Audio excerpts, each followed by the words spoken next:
السلام علیکم ورحمۃ اللہ وبرکاتہ نحمدہ ونصلی علی رسولہ الکریم۔ محترم سامعین، حضور صلی اللہ تعالی علیہ وآلہ وسلم کے خاندانی حالات۔ نسب نامہ۔ حضور اقدس صلی اللہ تعالی علیہ وآلہ وسلم کا نسب شریف والد ماجد کی طرف سے یہ ہے: حضرت محمد صلی اللہ تعالی علیہ وآلہ وسلم بن عبداللہ بن عبد المطلب بن ہاشم بن عبد مناف بن قسی بن کلاب بن مرہ بن کعب بن لوی بن غالب بن فہر بن مالک بن نظر بن کنانہ بن خزیمہ بن مدرکہ بن الیاس بن مضر بن نزار بن معد بن عدنان۔ اور والدہ ماجدہ کی طرف سے حضور صلی اللہ تعالی علیہ وآلہ وسلم کا شجرہ نسب یہ ہے: حضرت محمد صلی اللہ تعالی علیہ وسلم بن آمنہ بنت وہب بن عبد مناف بن زہرہ بن کلاب بن مرہ۔ حضور علیہ السلام کے والدین کا نسب نامہ کلاب بن مرہ پر مل جاتا ہے اور آگے چل کر دونوں سلسلے ایک ہو جاتے ہیں۔ عدنان تک آپ کا نسب نامہ صحیح سندوں کے ساتھ اتفاق مورخین ثابت ہے۔ اس کے بعد ناموں میں بہت کچھ اختلاف ہے، اور حضور صلی اللہ تعالی علیہ وسلم جب بھی اپنا نسب نامہ بیان فرماتے تھے تو عدنان ہی تک ذکر فرماتے تھے، مگر اس پر تمام مورخین کا اتفاق ہے کہ عدنان حضرت اسماعیل علیہ السلام کی اولاد میں سے ہے، اور حضرت اسماعیل علیہ السلام حضرت ابراہیم خلیل اللہ علیہ السلام کے فرزند ارجمند ہیں۔ خاندانی شرافت۔ حضور اکرم صلی اللہ تعالی علیہ وآلہ وسلم کا خاندان شرافت میں تمام دنیا کے خاندانوں سے اشرف و اعلیٰ ہے، اور یہ وہ حقیقت ہے کہ آپ صلی اللہ تعالی علیہ وآلہ وسلم کے بدترین دشمن کفار مکہ بھی کبھی اس کا انکار نہ کر سکے۔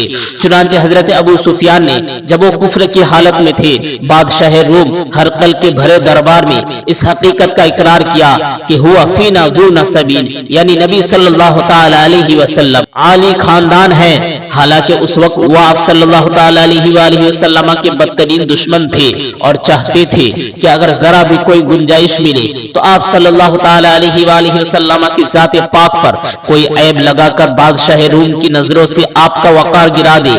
مسلم شریف کی روایت ہے کہ اللہ تعالیٰ نے حضرت اسماعیل علیہ السلام کی اولاد میں سے کنانہ کو برگزیدہ بنایا اور کنانہ میں سے قریش کو چنا اور قریش میں سے بنی ہاشم کو منتخب فرمایا اور بنی ہاشم میں سے مجھ کو چن لیا۔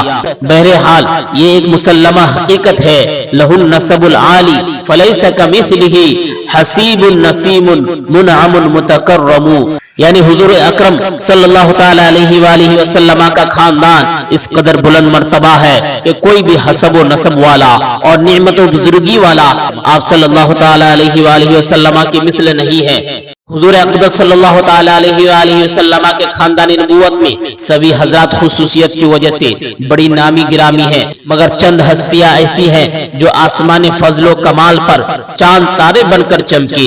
ان با کمالوں میں سے فہر بن مالک بھی ہے، ان کا لقب قریش ہے اور ان کی اولاد قریشی یا قریش کہلاتی ہے۔ فہر بن مالک قریش اس لیے کہلاتے ہیں کہ قریش ایک سمندری جانور کا نام ہے جو بہت ہی طاقتور ہوتا ہے اور سمندری جانوروں کو کھا ڈالتا ہے۔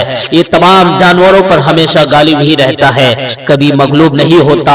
چونکہ فہر بن مالک اپنی شجاعت اور خدا داد طاقت کی بنا پر تمام قبائل عرب پر غالب تھے، اس لیے تمام اہل عرب ان کو قریش کے لقب سے پکارنے لگے۔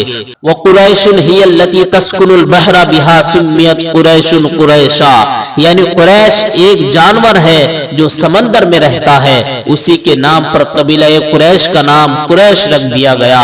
حضور صلی اللہ تعالی علیہ وآلہ وسلم کے ماں باپ دونوں کا سلسلہ نسب فہر بن مالک سے ملتا ہے، اس لیے حضور اکرم صلی اللہ تعالی علیہ وسلم ماں باپ دونوں کی طرف سے قریشی ہیں۔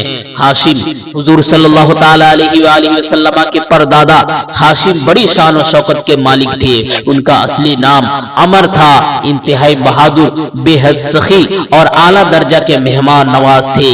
ایک سال عرب میں بہت قحط پڑ گیا اور لوگ دانے دانے کو محتاج ہو گئے، تو یہ ملک شام سے خشک روٹیاں خرید کر حج کے دنوں میں مکہ پہنچے اور روٹیوں کا چورا کر کے اونٹ کے گوشت کے شوربے میں سرید بنا کر تمام حاجیوں کو خوب پیٹ بھر کر کھلایا۔